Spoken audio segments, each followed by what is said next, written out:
Welcome back to only study channel पे guys. इस channel पे आपको स्टडी से रिलेटेड मटेरियल मिलते रहते हैं। इस चैनल को सब्सक्राइब कर लेना, बेल आइकन को प्रेस कर लेना।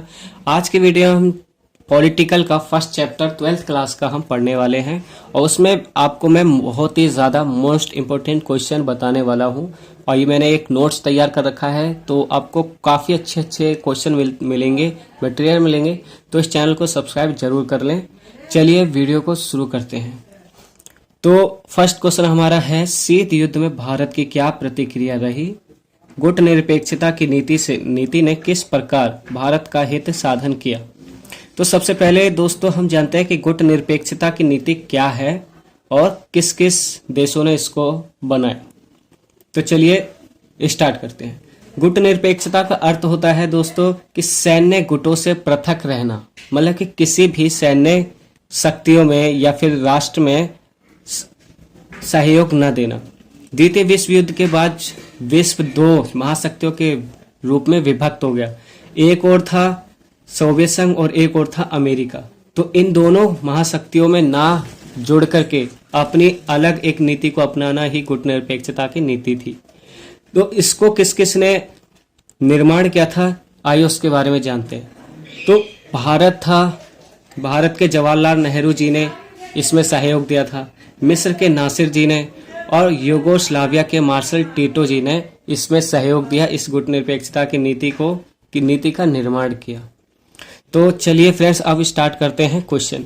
शीत युद्ध के दौरान भारत ने दो स्तरों पर अपनी भूमिका निभाई। एक और भारत ने अपने को दोनों महाशक्तियों से अलग रखा, किसी भी महाशक्तियों में नहीं गया। अमेरिका और सोवियत संघ की खमबंदी से अलग रखा अपने आप को। तो दोस्तों दूसरी, भारत ने उपनिवेशों के चंगुल से मुक्त हुए नव स्वतंत्र देशों को महाशक्तियों को खेमे में जाने का पुरजोर विरोध किया। मतलब कि इन्होंने जितने भी देश थे, स्वतंत्र देश थे, उनको महाशक्तियों में शामिल होने से पाबंदी करी। भारत ने दोनों गुटों के बीच मौजूद मतभेदों को कम करने की कोशिश की, मतलब कि युद्ध ना हो। उसने इन मतभेदों को पूर्ण व्यापी युद्ध का रूप लेने से रोका ताकि युद्ध ना हो। भारत के राजनयिकों और नेताओं का उपयोग अक्सर शीत युद्ध के दौर प्रतिद्वंदियों के बीच संवाद करने तथा मध्यस्थता करने के लिए हुआ। भारत के गुट निरपेक्ष आंदोलन में शामिल अन्य सदस्यों को भी ऐसे कामों में संलग्न रखा। जितने भी नेता थे गुट निरपेक्षता की नीति में, उन सभी को संलग्न रखा इसमें कि इस युद्ध को ना करवाया जाए और इसको पूरा जोर लगाया जाए रोकने के लिए। आगे बढ़ते हैं। भारत ने गुट निरपेक्ष आंदोलन में शामिल अन्य सदस्यों को भी ऐसे कामों में संलग्न रखा। शीत युद्ध के दौरान भारत ने लगातार उन क्षेत्रीय और अंतर्राष्ट्रीय संगठनों को सक्रिय बनाए रखने की कोशिश की जो अमेरिका और सोवियत संघ के खेमे से जुड़े नहीं थे। मतलब कि जितने भी अंतर्राष्ट्रीय संगठन थे उनको भी अलग रखा ताकि इन दोनों महाशक्तियों के साथ न जुड़ सकें।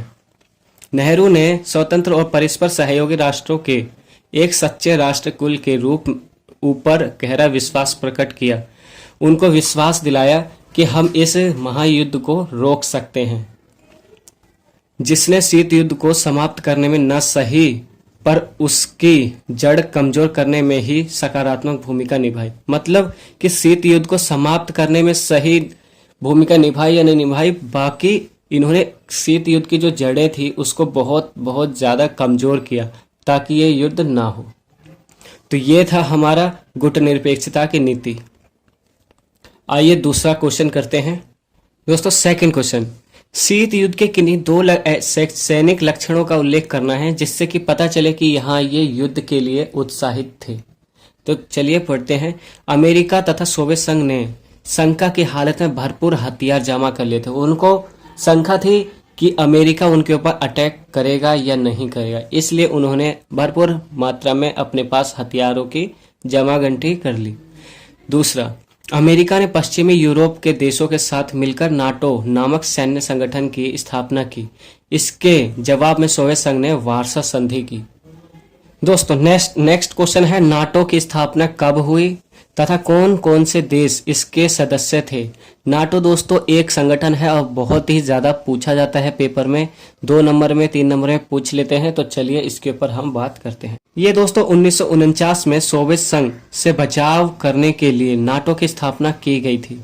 इस गठबंधन में USA, Canada, Denmark, Norway, Iceland, Portugal, Britain, France, Belgium, Highland और बक्समार्क आदि 12 देश थे।